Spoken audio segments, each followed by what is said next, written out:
Bonjour à tous et à toutes. Suite et fin de l'exigeant exercice qu'on avait débuté à traiter là, en capsule vidéo.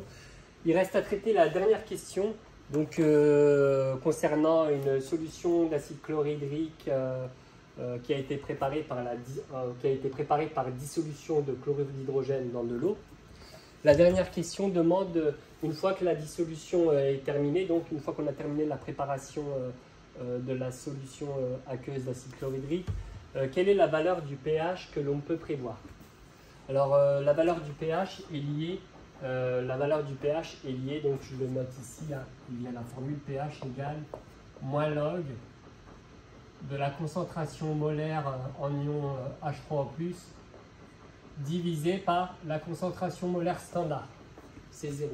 Donc on va avoir besoin d'une information concernant la quantité de matière en ion oxonium. On va avoir besoin de la quantité de matière en ion oxonium H3O+, présent dans la solution une fois que la dissolution est terminée.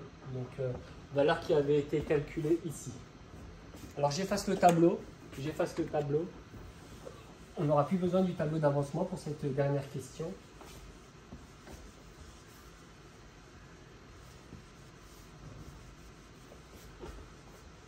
Je réécris la formule qui va être utile pour déterminer le pH prévisionnel. Donc pH égale moins log de la concentration molaire en ion H3O+, à l'état final. À l'état final, on met le petit indice petit f une fois que la dissolution est terminée. Donc à l'état final, divisé par la concentration molaire standard qui vaut 1 mol par litre. C'est toujours la même valeur, la concentration molaire standard, c'est 1 mol par litre. Alors on constate qu'il nous faut la concentration molaire, en ion H3O+. Il nous faut connaître la concentration molaire, la concentration en quantité de matière, donc c'est en mol par litre. Alors pour le moment, quelle information a-t-on concernant les ions H3O+ présents dans la solution? Nous savons qu'à l'état final, dans la solution, on connaît la quantité de matière. Donc on avait établi précédemment les calculs. Donc la quantité de matière à l'état final, dans la solution aqueuse préparée par dissolution, on a la valeur, c'est 5,00 fois 10 puissance moins 3 mol. Eh bien, pour avoir la concentration molaire, on applique la formule. Donc, on applique la formule C égale N sur V. La concentration molaire, c'est une quantité de matière divisée par un volume. Donc, ça va nous donner NF en ion H3O+, divisé par le volume total de solution. Donc, le volume total de la solution ainsi préparée. Et ça va nous donner donc 5,00 fois 10 puissance moins 3 mol divisé par un volume en litres, c'était 250 millilitres. Donc 250 fois 10 puissance moins 3 litres. Je vous laisse faire le calcul. En mol par litre. Alors on trouve en mol par litre, on trouve 2,00 fois 10 puissance moins 2 mol par litre. Donc je le note ici, 2,00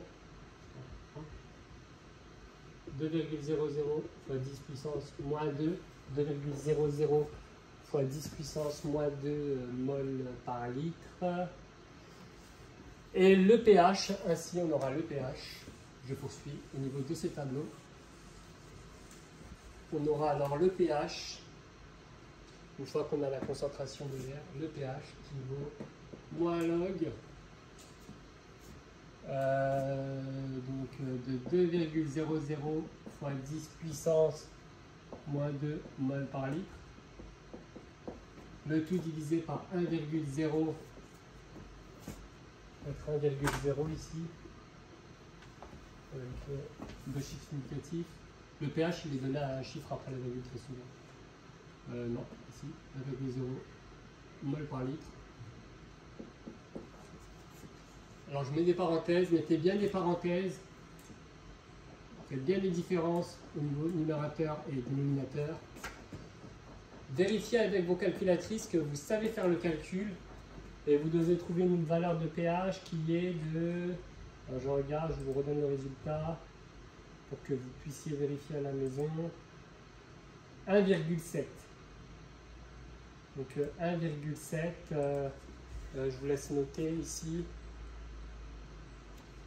1,7. Alors voici terminé donc la résolution des 5 questions liées à l'exercice. Je vous remercie de m'avoir suivi donc, lors de cette résolution. Moi je vous invite un peu à reprendre calmement cet exercice qui est d'une difficulté certaine, d'accord, à mettre au pause, etc. Je vous souhaite de passer une bonne fin de journée. À la prochaine. Au revoir.